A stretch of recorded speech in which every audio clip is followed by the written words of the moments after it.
Greetings, everyone. Tim Anderson here, aka Renfail, as I'm known to many in the gaming community, and welcome to my wrap up of Baldur's Gate 3 Early Access. I am around 100 hours invested into Early Access so far on two different characters, and I actually uninstalled the game today from my computer, and there are reasons for that.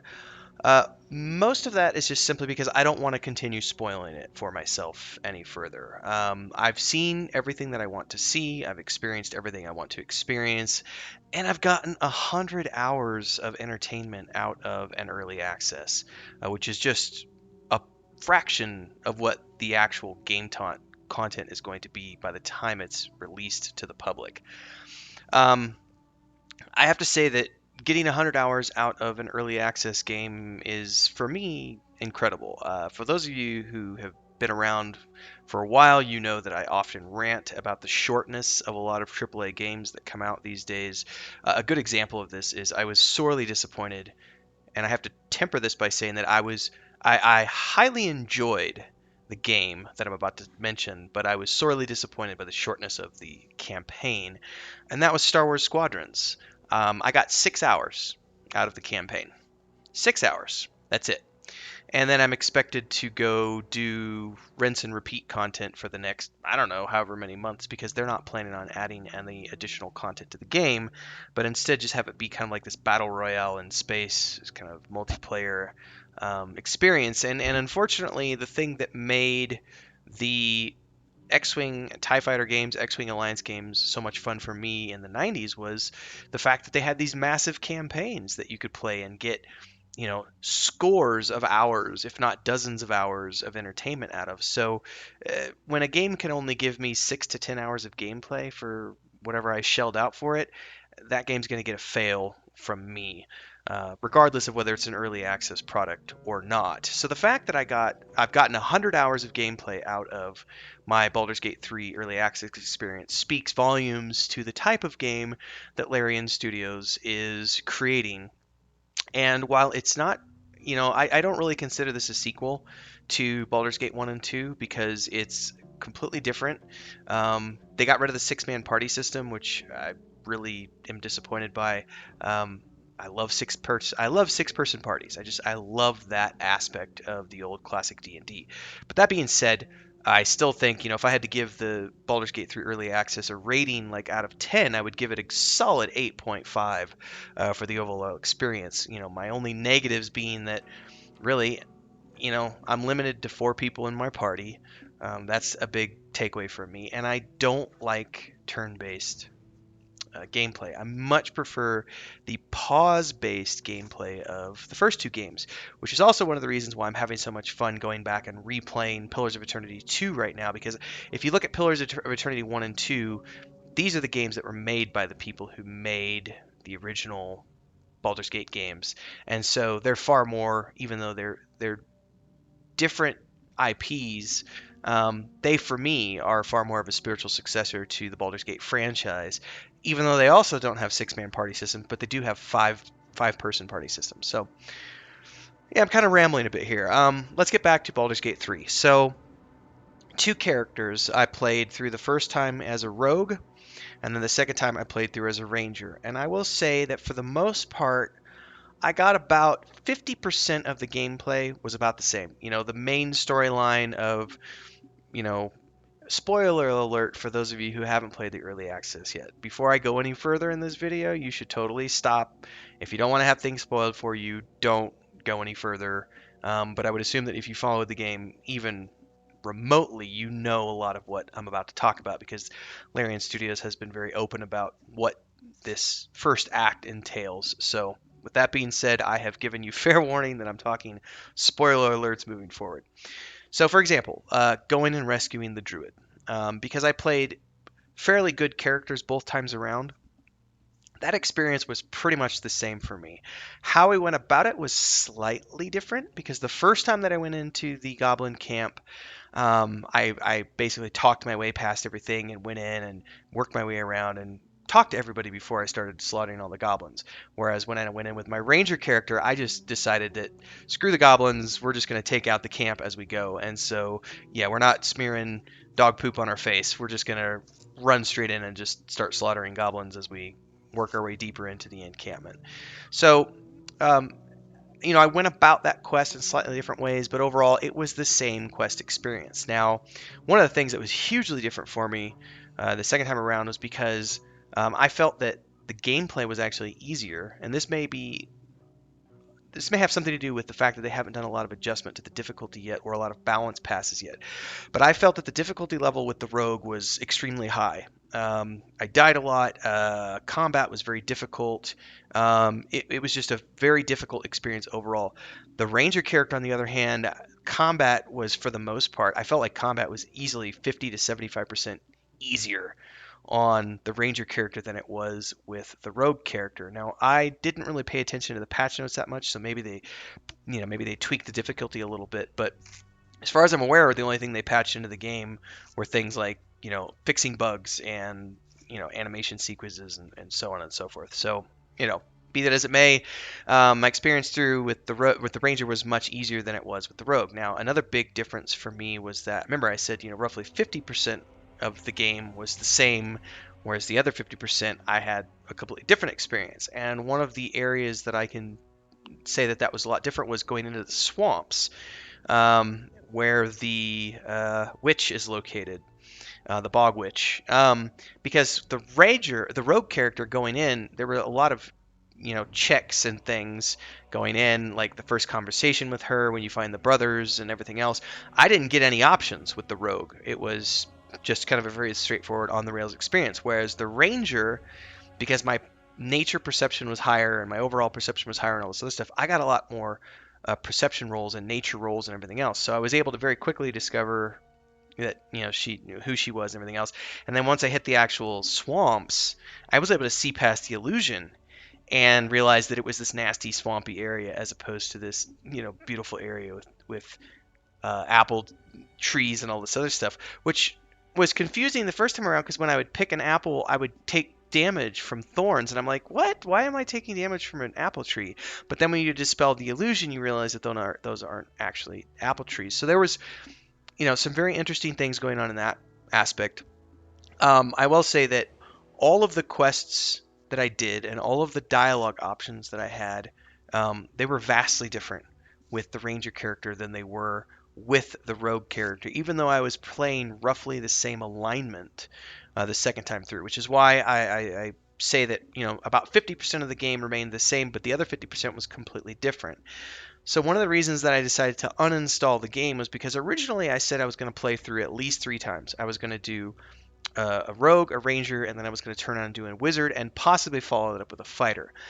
Having already noticed such a huge difference between the two playthroughs, I decided I didn't want to go through it a third time, especially after I'd already put 100 hours into it, because I don't want to spoil everything for myself for when the game actually launches, whenever that happens to be. They haven't set a launch date. They've said that they think early access is going to be at least a year. So I've got it. I've pre-ordered it. I own it. I'm happy to maybe pop in 6 months and take a quick peek. But for the most part, I think I'm probably done until the game comes out. Now, I will say that there were a lot of things in this game that I really enjoyed. If you enjoyed Divinity Original Sin 2, then there are definitely a lot of takeaways, and you'll see a lot of that put into Baldur's Gate 3.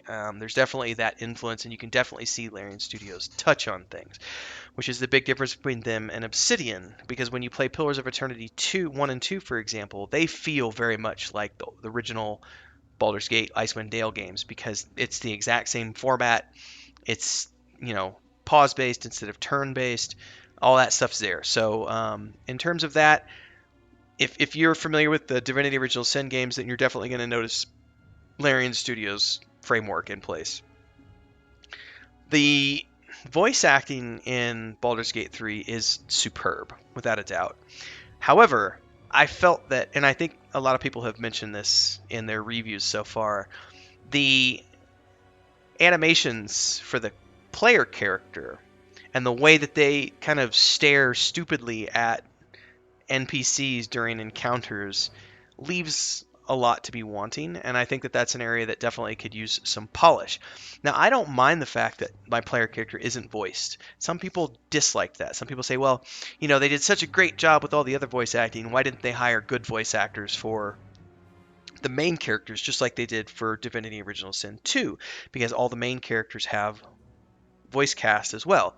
Now, they might do that by the time the game gets to launch, but I enjoy the fact that it doesn't have a voice actor for my player character, because it allows me to come in and roleplay and actually read the narrative with my own voice as if I am that character.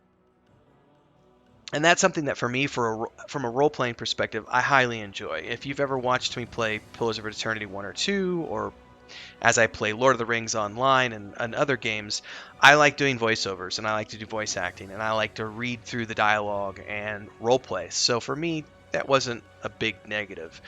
Um, I do feel that the overall difficulty in classic mode, which is what they're testing right now, is a little high, and that's probably because it's in early access. Because there were some encounters, especially even on my second playthrough. There was an encounter in, I can't remember where it was exactly. I think it was underneath the village where the goblins attack you.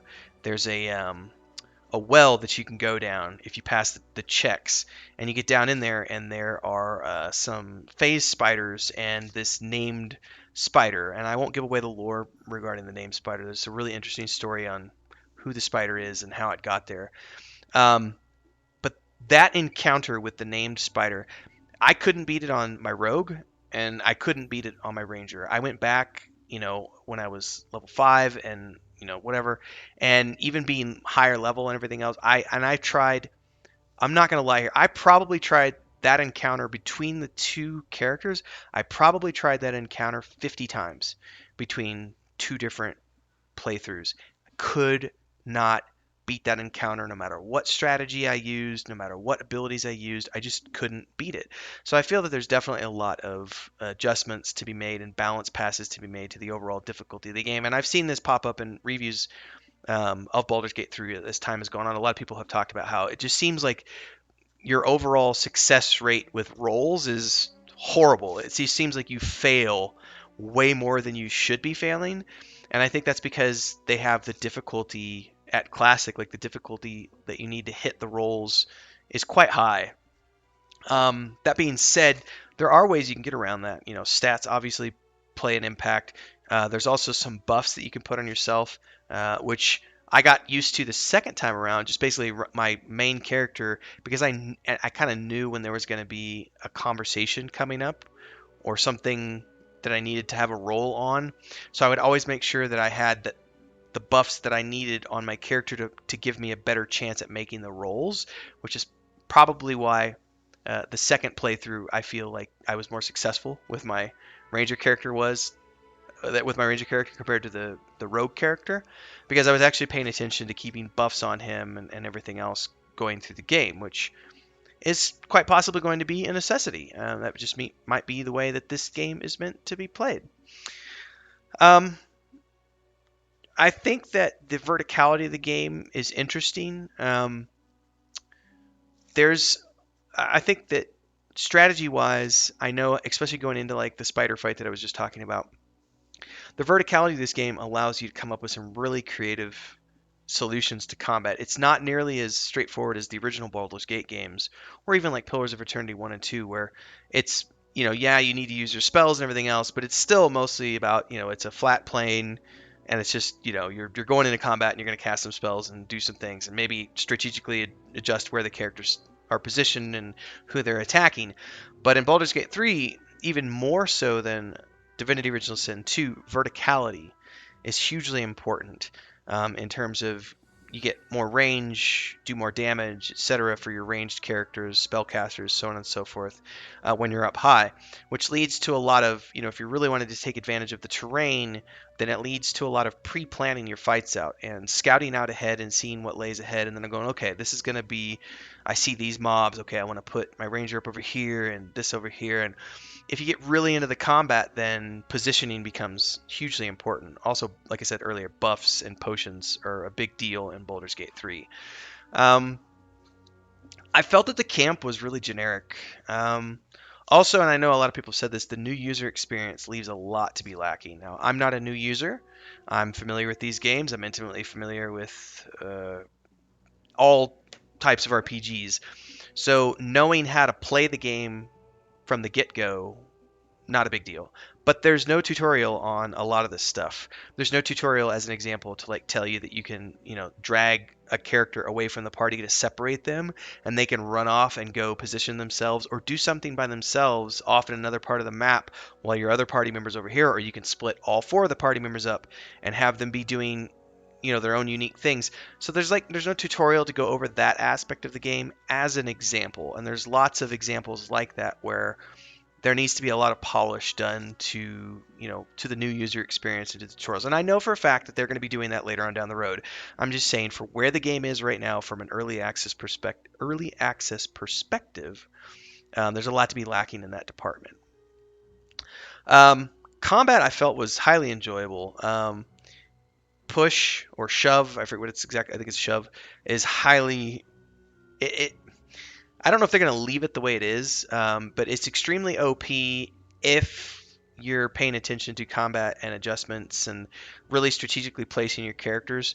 It can be, a win or lose type of ability, in the sense that it's something where if you're high enough up and you can get the positioning and so on and so forth, and you knock somebody off a cliff, it'll do enough damage to one shot the enemy, whereas it might take you 6 or 8 or 10 turns to combat that creature normally with just your swords and bows and arrows and spells. If you can get them in a position where you can knock them off a high enough place and you can take them out with one shot, I mean that definitely kind of nukes the difficulty of some of these encounters. I would also say there was another encounter that was really challenging for me, and I probably did it 30 times on the Rogue. The Ranger was much easier. I think it only took me like 5 times with the Ranger, but the Rogue, and I actually streamed the Rogue's version of it. There's a moment where you have to kill um, basically the big Goblin boss. Um, in the Goblin encampment, and there's so many different ways you can do it. And the tricky part is that it's a four-tiered fight. Excuse me. There's 4 tiers of verticality. There's the spider pits all the way down below. Then there's the main level where the action takes place. Then there's a balcony up behind, and then there's rafters up above. So there's a whole lot that can go on during this fight, and there's a whole lot that did go on during my initial 30 different tries of that fight. Um, and it was very interesting, all the different ways that you can go into it. I mean, there's braziers that you can shoot off the ceiling and they fall down, and braziers, excuse me, that fall down and do burning damage to everybody in their path. You can knock people down into the pits, and there's spiders in the pits.